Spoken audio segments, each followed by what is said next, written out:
She was kidnapped when she was 5 years old. Now 12 years later, after a secret rescue mission to Mexico, Sabrina Allen is back in the United States. It's a story Fox 7 has been covering from the beginning. Fox 7's Rudy Koski was the first to break the good news this morning. He's joining us now. Rudy. Mike and Christine, Sabrina's father, Greg Allen, said it was all smiles, although he has yet to be reunited with the child that he lost so long ago. 5 വർഷമായി ഇന്ന് നിന്നെ കാണാതായിട്ട്. മുൻജന്മ പാവങ്ങളോ ഈ ജന്മം ചെയ്ത തെറ്റുകൾക്കുള്ള ശിക്ഷയോ അറിയില്ല. അച്ഛൻ്റെ ഒരു നിമിഷത്തെ അശ്രദ്ധ കാരണം നിന്നെ നന്ദിയക്കമായി നഷ്ടപ്പെട്ടു പോകുമെന്ന് അച്ഛൻ കരുതിയില്ല മോളെ.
നിന്നെ അന്വേഷിക്കാത്ത സ്ഥലങ്ങളില്ല. നീ എവിടെയാണ് മോളെ?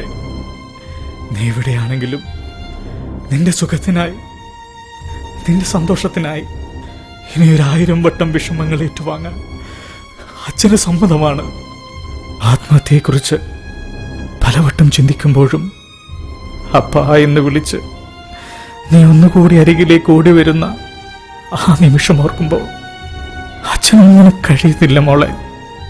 നിന്നെ നഷ്ടപ്പെട്ട ഇതേ സ്ഥലത്ത് നീ ഒരിക്കൽ കൂടി എന്നെ അരികിലേക്ക് ഓടി വരും. അച്ഛനറിയാം.